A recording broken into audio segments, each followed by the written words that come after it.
یہ بتائیے جنرل صاحب. بہت سوچنا پڑے گا. بہت جو بھی لیڈر ہے یہ بہت بڑی بات ہے, جیسے میں نے بتایا بہت بڑی بات ہے, بہت سوچنا پڑے گا کہ کون سی یہ سچویشن میں.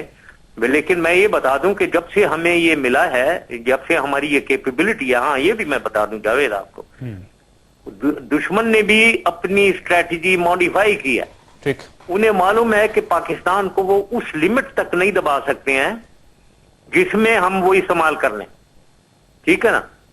تو انہوں نے اپنی اسٹریٹجی کو لمٹ کر دیا ہوا ہے. یہ امپیکٹ ہے ہماری پوزیشن آف فورس کا. یعنی انہوں نے اپنی پوزیشن کو تھوڑا سا نرم کیا, انہوں نے بھی اپنا موقف درست کیا.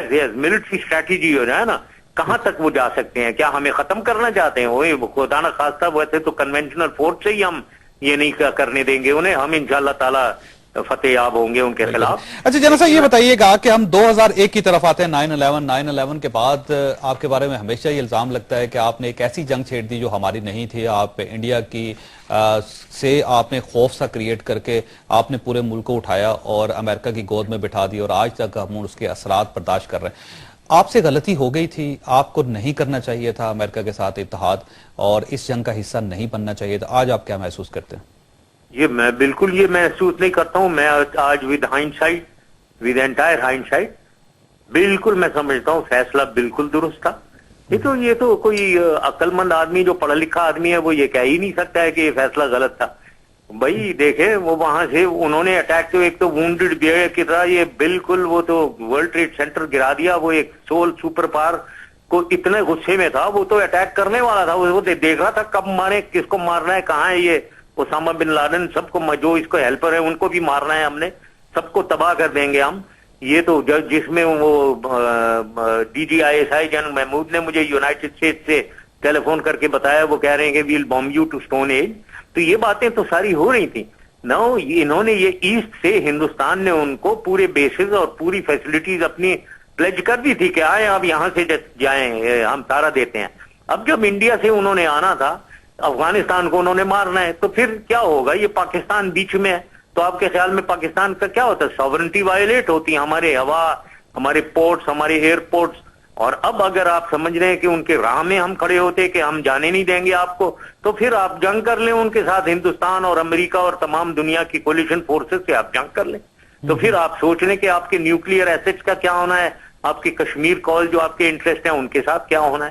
تو یہ ساری چیزیں ہیں جس میں لوگوں کو سمجھ نہیں ہے. اب وہ صرف یہ دیکھ رہے ہیں بس ٹیررزم ہو گئی ہے. بھائی ٹیررزم تو ہے. اچھا آپ کے پرانے ساتھی جنرل عبد القادر, انہوں نے یہاں ہمارے پروگرام میں کہا تھا, کوئٹہ میں اس وقت وہ کور کمانڈر بھی تھے, آج کل پاکستان مسلم لیگ نون میں MN ہے, ان کا یہ کہنا تھا کہ جنرل پرویز مشرف صاحب نے کور کمانڈر کی میٹنگ میں ہمیں یہ امپریشن دیا تھا کہ اگر ہم نے امریکہ کی بات نہ مانی تو امریکہ ہمارے اوپر بمباری کر دے گا, اور ہم نے اس خوف سے اجازت دے دی کہ آپ اس اتحاد کا حصہ بن جائیں.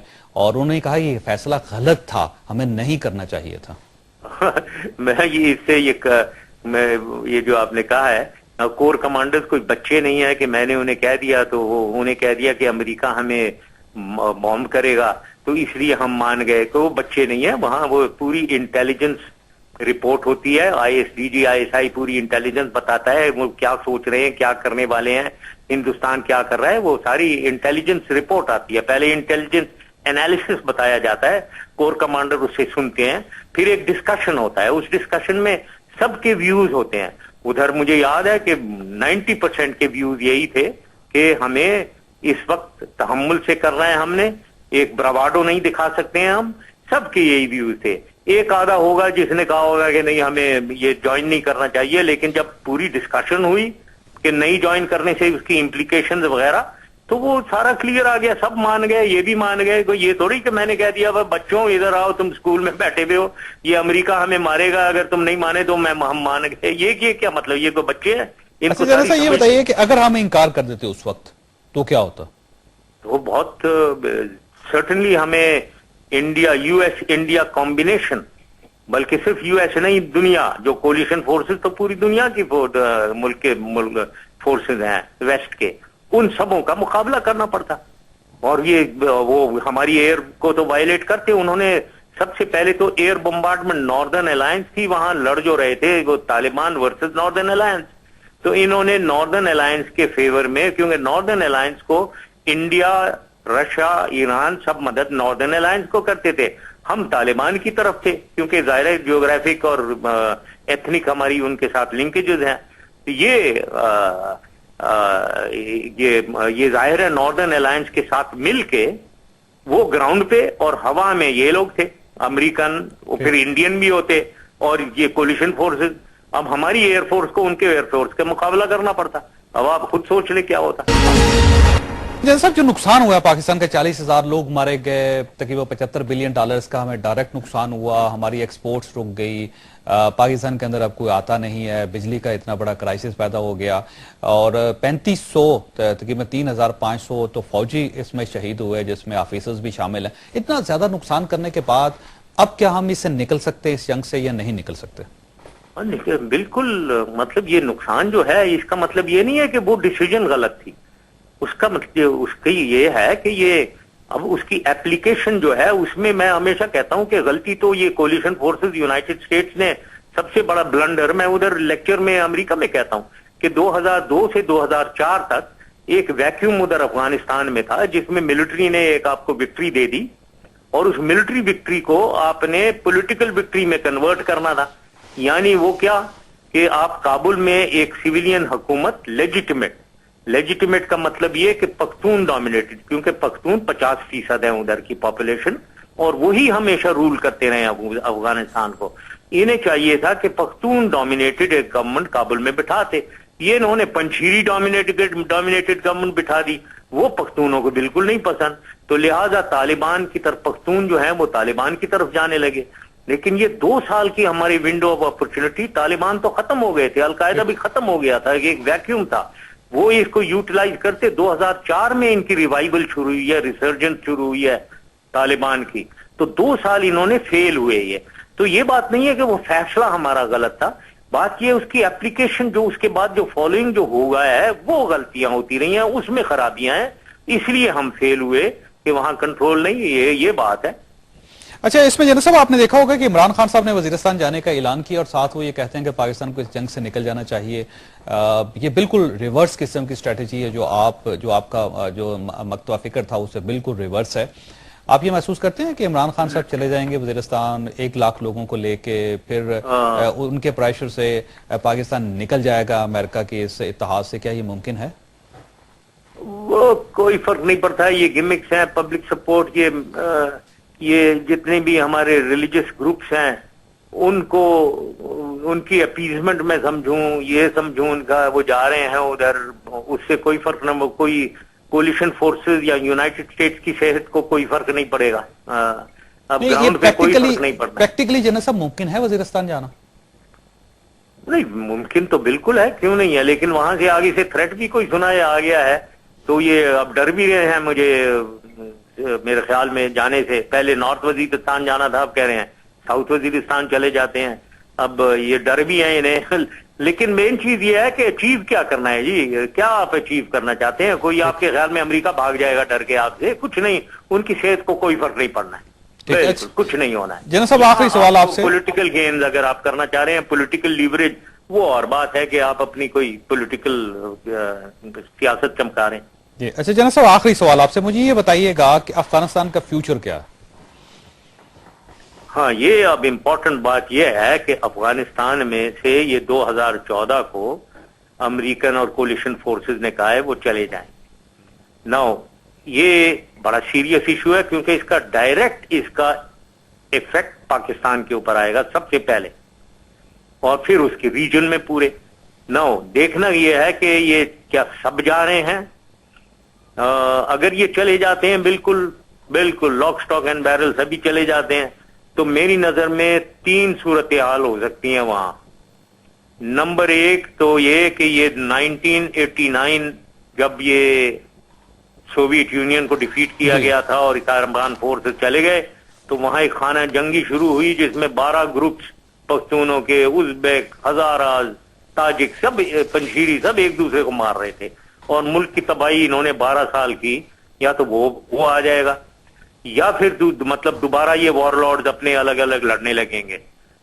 یا پھر دوسرا 1996 میں جو طالبان نکلے تو طالبان ایک طرف اور ناردرن الائنس یعنی ازبیک، ہزارہ اور تاجک، یہ پنشیر، یہ ایک طرف، یہ 1996 تو یہ ہو رہا تھا. تو یہ دوسری سچویشن ہو سکتی ہے. تیسری سچویشن یہ، اگر یہ نہیں جاتے ہیں پورے طریقے سے، اور میری خبر یہ ہے کہ یہ پورے طریقے سے نہیں جائیں گے. ٹھیک. یہاں وہ 3.5 lakh force Afghan national army raise کر رہے ہیں. 2014 تک 3.5 لاکھ کی فوج افغانستان کی ہوگی. یہ میں بالکل پورے وثوق سے کہہ رہا ہوں، مجھے معلوم ہے وہاں کیا باتیں ہو رہی ہیں. اور ان کے بیک اپ سپورٹ میں یہ ایئر فورس، ہیلی کاپٹر گن شپ اور اسپیشل فورسز کے ڈٹیچمنٹس یہ چھوڑیں گے. کوئی 70-80 ہزار لوگ ادھر چھوڑیں گے. یہ ٹھیک. تو آرمی ہوگی، افغان نیشنل آرمی زمین پہ، اور ان کے آن کال جیسے ملٹری میں کہتے ہیں، یہ ایئر اور ہیلی کاپٹر اور اسپیشل فورسز ہوں گے. اگر یہ ہوا تو میری نظر میں ایک سٹیل میٹ ہوگا، یعنی وہ طالبان ہو رہا ہے اور یہ لڑ رہے ہیں، لڑائی یہی سچویشن جو ابھی ہے وہی جاری رہے گی، انلیس کہ وہ افغان نیشنل آرمی بالکل ہی جیسے نظر آ رہا ہے کہ وہ پتہ نہیں کتنا وہ ان میں طاقت ہوگی کہ وہ لڑیں گے، یا وہ بالکل ایویپوریٹ ہو جائیں گے. اگر یہ ہوا پھر طالبان چھا جائیں گے جیسے 1998 میں 90%. اس کا مطلب یہ ہو کہ سٹیبلٹی ابھی تک کوسچن ہے بہت بڑا افغانستان. بالکل بہت بڑا کوسچن ہے. تو ہمیں یہ سوچنا ہے کہ اس کا امپیکٹ، ایک تو ریفیوجیز بالکل ہمارے ایریا میں آئیں گے، پھر دوبارہ آئیں گے اگر وہاں خانہ جنگی شروع ہو گئی، اسے ہمیں گارڈ کرنا ہے. دوسری چیز ہمیں دیکھنا یہ ہے کہ وہاں ہندوستان ایک ایکسٹرنل فورسز بڑے ایکٹ کر رہے ہیں. آگے وہاں بالکل افغانستان کو ایک اینٹی پاکستان افغانستان بنانے کی کوشش ہو رہی ہے. یہ 1950 سے ہو رہی ہے، کوئی نئی بات نہیں ہے. ہندوستان، روس ہمیشہ، KGB اور انڈیا اور افغان فورسز ہمیشہ ساتھ پاکستان کو وہ ڈسٹرب کرتے تھے. 1950 سے یہی تھا، ان کی کولیوژن تھی. اب دوبارہ وہی سچویشن جس میں افغانستان کو اینٹی پاکستان افغانستان بنایا جائے گا تو ہمارے لیے بہت مشکل ہوگا. تو ہمیں دیکھنا یہ ہے کہ ہم اپنی ساورنٹی، اپنے انٹرسٹ کو، اپنی سیکیورٹی کو کس طریقے سے ہم گارڈ کر سکتے ہیں ان ایونچویلٹیز میں، یہ ہمیں دیکھنا چاہیے. یہ بھی ایک ظاہر سوالیہ نشان ہے اور اس پہ ہمیں غور کرنا چاہیے. جناب صاحب آخری سوال، آپ کب آ رہے ہیں پاکستان؟ ہاں میں آؤں گا بالکل جاوید، آپ اپنا ساتھ دینا رب میرا. آئیں گے کب آئیں گے جناب صاحب؟ میں بالکل ڈیٹ میں نے نہیں فکس کیا، لیکن میں اپنی پارٹی کی آرگنائزیشن کر رہا ہوں اور میں دیکھ رہا ہوں کہ گراؤنڈ ریالٹیز کیا ہیں. اور پھر یہ جو پولیٹیکل پہلے پتا ہو کہ الیکشنز کب ہو رہے ہیں، ہزار تو ڈاؤٹس ہیں، ہو رہے ہیں نہیں ہو رہے ہیں، کوئی کچھ کہا نہیں بتا رہے، کوئی کچھ، اور انٹرم گورنمنٹ کب آ رہی ہے، کون آ رہی ہے، یہ ساری چیزیں میں دیکھ کر ذرا تھوڑا سا کلیئرٹی آ جائے تو پھر انشاءاللہ میں آؤں گا. جناب صاحب آپ کا بہت بہت شکریہ. خواہ صاحب آپ نے جناب پرویز مشرف صاحب کی گفتگو سنی، ان میں بہت سارے نئے نکتے تھے، ہو سکتا ہے آپ اس سے اتفاق کریں یا نہ کریں، لیکن کلیئرٹی بہت تھی ان کی بات میں. اللہ تعالیٰ آپ اور آپ کے اہل خانہ کو ہر قسم کی مصیبت سے محفوظ رکھے. اللہ حافظ.